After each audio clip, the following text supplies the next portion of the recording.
ప్రేక్షకులందరూ కూడా మనం పోతులూరు వీరబ్రహ్మేంద్ర స్వామి వారి కందిమల్లాయపల్లి దేవస్థానంలో బ్రహ్మంగారి వీరబ్రహ్మేంద్ర స్వామి వారి వంశీకులు, ఆ దేవస్థానం మనుషులు, వాళ్ళు తాళపత్ర గ్రంథాలు అన్నీ వాళ్ళ దగ్గరే ఉన్నాయి. పోతులూరు వీరబ్రహ్మేంద్ర స్వామి వంశీకుల దగ్గరే ఉన్నాయి. అథెంటిసిటీ వాళ్ళే చెప్తున్నారు. ఆ కాలజ్ఞానం ప్రకారం బ్రహ్మంగారు జగద్గురువులు చెప్పినటువంటివి ఎగ్జాక్ట్గా అవే జరిగినాయి. ఇది గత ఎన్ని సంవత్సరాలుగా ఏమని చెప్పారు?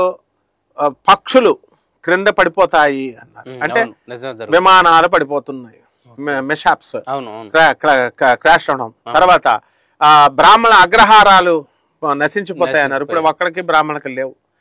రంగు పూసుకున్న వాళ్ళు సినిమా యాక్టర్లు రాజ్య పరిపాలన చేస్తున్నారు. మా గురువు గారు అయినటువంటి సీఎం జయలలిత గారు, నందమూరి తారక రామారావు గారు, ఎంజీఆర్ గారు, వీళ్ళంతా చేస్తున్నారు. పవన్ కళ్యాణ్. తర్వాత ఇక పోతులూరు వీరబ్రహ్మేంద్ర స్వాముల వారు చెప్పినట్టుగా మరికొన్ని సంఘటనలన్నీ కూడా ఏమేమైనాయో డైరెక్ట్ దేవస్థానం వాళ్ళ నోట్ల నుంచే మనం విందాం. ఏం జరగబోతున్నాయో కూడా చెప్తారు ఆయన. అమ్మా గురుగారు లేడమ్మా?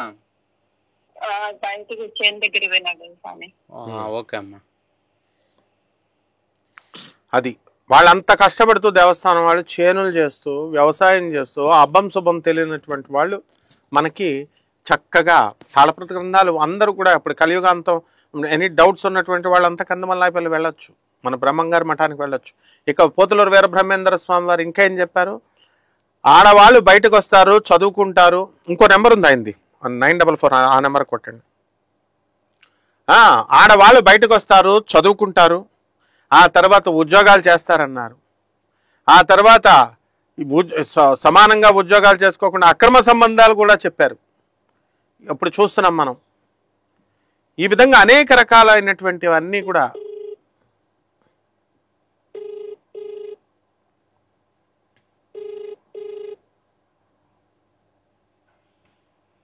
హలో చెప్పండి గురుగారు, మ్యాక్స్ టీవీ నుంచి కాల్ చేస్తున్నామండి.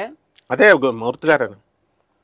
గురుదేవా చెప్పండి చెప్పండి. ఒక చిన్న సందేహం.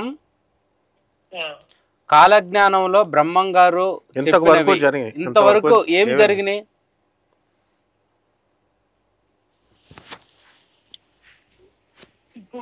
ఇప్పుడు జరిగేదంతా ఈ నుంచి మొదలు అవుతుంది. ఇక్కడి నుంచి ఇప్పుడు కుండక గోలక సంతానం, కుండక గోలక సంతానం అని చెప్పి ఉంది. ఆ వాక్యం మీరు చదివినారా? చదవలేదు గురుదేవా. కుండక అంటే ఇప్పుడు ఎక్కడ చూసినా గానీ ఇదే జరుగుతుంది. ఇన్ఫర్టిలిటీ, ఫెర్టిలిటీ, ఇప్పుడు సంతానం గురించి గురువుగారు మీరు మాట్లాడేదే? అవును, సంతానం గురించి కాదు, లోకమంతా ఉపచారం చేయడం మొదలు పెట్టారనమాట. దాన్ని కుండక అంటే ఎవరికి ఎవరు పుట్టినారో, ఎవరికి ఎవరు ఏం జరుగుతుందో అర్థం కాని పరిస్థితి. అవును అవును, అస్తవ్యస్తం అవుతుంది సృష్టి, అస్తవ్యస్తం అయిపోయింది. వరుస వాయులు లేవు అని ఎద్దు మొద్దు లేని బండి నడుస్తుంది అని చెప్పి ప్రతి ఒక్కటి. ఇప్పుడు నడిచే కారు గాని లారీ గాని ఎద్దు, అది దానికి సంబంధించిందేనా? అది ఎద్దు మొద్దు లేదు కదా. అవును, ఓకే. నీళ్ల దీపాలు వెలుగుతాయి అన్నారు, అది కరెంటు. నా మఠం చుట్టూ ఆరుదండ తీగ అల్లుకుంటది 7-3 గడియలు. అంటే ఆయన బ్రహ్మంగారి మఠం చుట్టూ అనేక ఈ యొక్క కరెంటు విద్యుత్ స్తంభాలు. ఆరుదండ చెట్టు అంటే విద్యుత్ ఆరుదండ కాయ బల్బు లాగా ఉంటది. ఓకే. ఏడు ఒక 100 దొడ్లకు 7 ఊర్లకు ఒక ఊరు, 7 దొడ్లకు ఒక దొడ్డి. ఇప్పుడు మనం అనుకున్నాం చూడు ముందు, 7 ఊర్లకు ఒక ఊరు, 7 దొడ్లకు ఒకటి, 7 మందికి ఒక్కరు మిగులుతారండి. Okay okay okay. ఇందాక అనుకున్న ప్రపంచ యుద్ధానికి సంబంధించి బండి మీద కోడి వచ్చాను. హలో, బండి మీద కోడి అంటే ఏంటిది? కోడి అంటే మిసైల్, ఈ రాకెట్లు. Okay okay, rockets. రాకెట్లు పైకి వెళ్తాయి. దాని విసురుకు అనేక మంది చచ్చారు. ఓకే. ఆహా. ఇంకా ఇప్పుడు మీరు నిదానంగా అడిగితే చాలా విషయాలు జరుగుతా ఉన్నాయి. నేనే వచ్చాను, తానే వచ్చాను, ఇదిగో వచ్చుతున్నాడు వీరప్ప కోసం. ఇప్పుడు ముఖ్యమైన విషయం ఏమిటి అంటే, ఇప్పుడు హలో గురుగారు చెప్పండి, నేను లైన్ లోనే ఉన్నాను. రాముడు ఎక్కడే గాని రామాయణంలో నేను నేను యోగినని కానీ దేవుణ్ణని కానీ ఏ అంశాలు లేదు. ఆయన నేను దశరథ పుత్రుండే అని చెప్పినాడు. అవును. శ్రీకృష్ణుడి కాడికి వచ్చేసరికి శ్రీకృష్ణుడు ఏం చెప్పిండు? నేనే సర్వస్వము, నేనే సర్వస్వము, నేనే దేవుణ్ణి, నేనే సర్వము, నేనే అని చెప్పినాడు. అవును.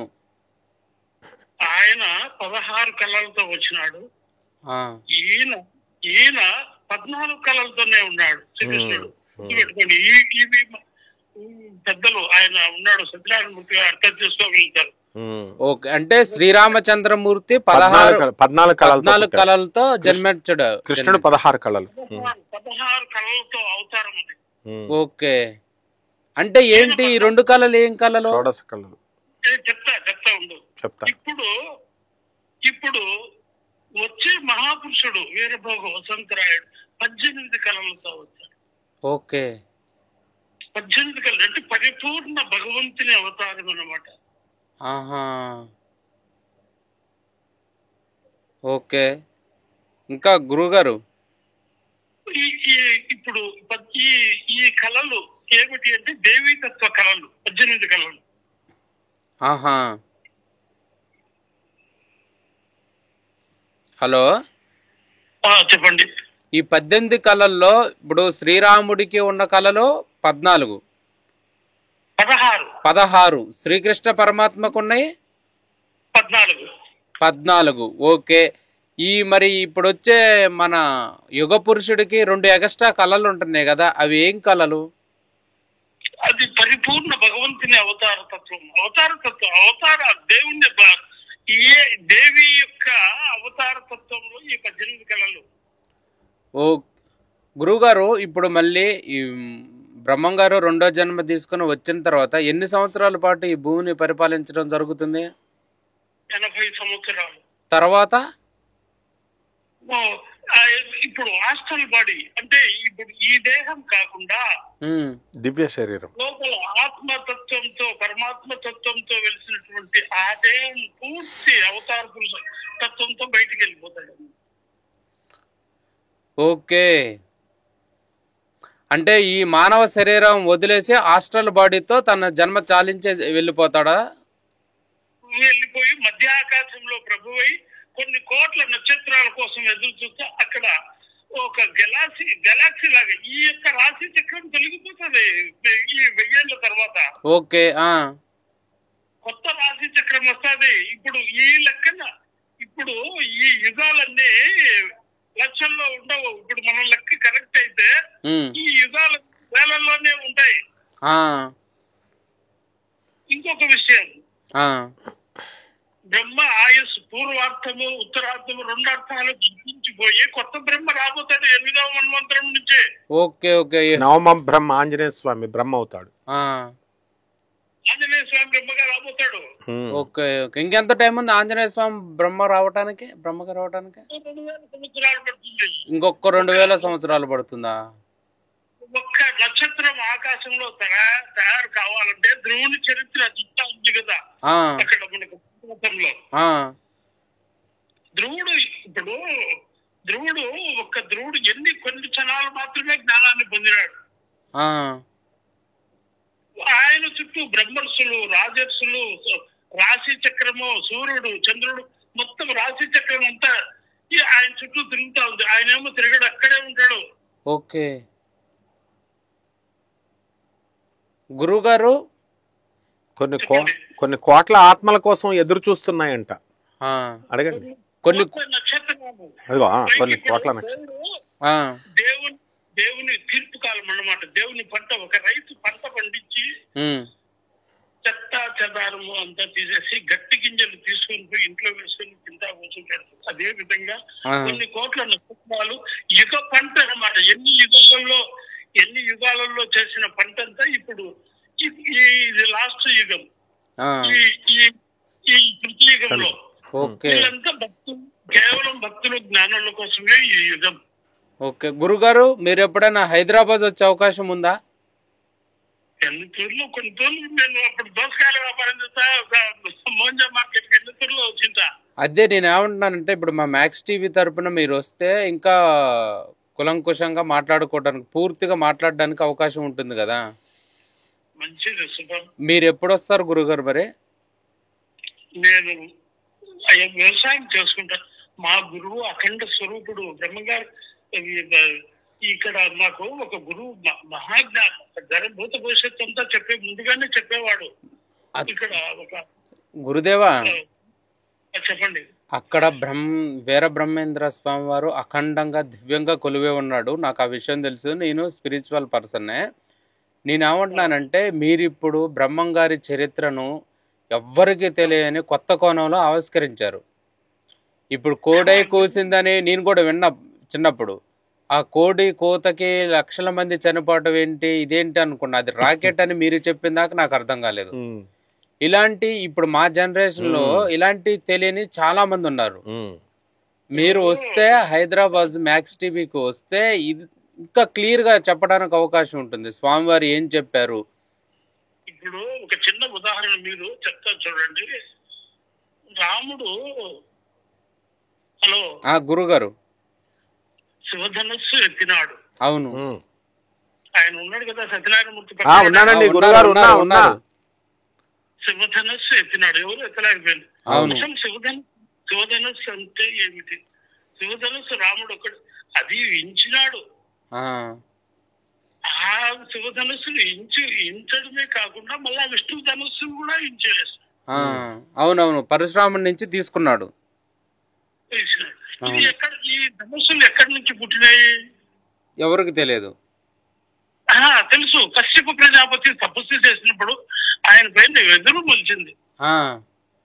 దేవతలంతా వచ్చి ఆ ఎదురును తెగొట్టి శివధనస్సు, విష్ణు ధనస్సు, గాంధీవము 3 తయారు చేస్తుంది. Okay okay. అంటే సృష్టి కార్యక్రమము ఈ 3 ధనస్సులు అయిపోయినాయి.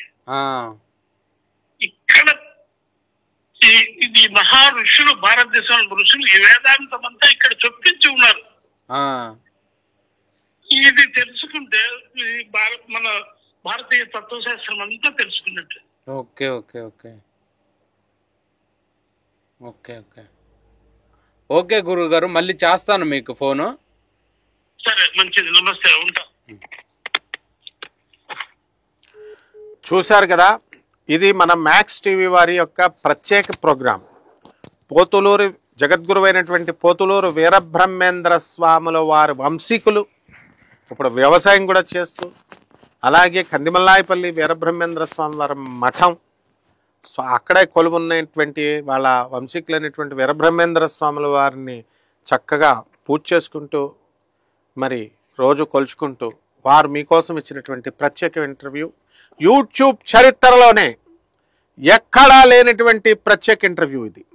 పోతులూరు వీరబ్రహ్మేంద్ర స్వామి వారి మీద ఎన్నో వేల వీడియోస్ ఉండొచ్చుగాక, కానీ ఇది సాక్షాత్తు పోతులూరు వీరబ్రహ్మేంద్ర స్వామి కందిమల్లాయపల్లి మరి వాళ్ళ వంశీకుల నుంచి వచ్చినటువంటి ఆయన శిష్యులైనటువంటి ఇంకా ఎన్నో వీడియోస్ కోసం మరి మనం చక్కగా ప్రజలకు అందిద్దాం. కాబట్టి మనం మళ్ళీ మరికొన్ని విశేషాలతో మరొక వీడియోతో వద్దాం. నమస్కారాలు.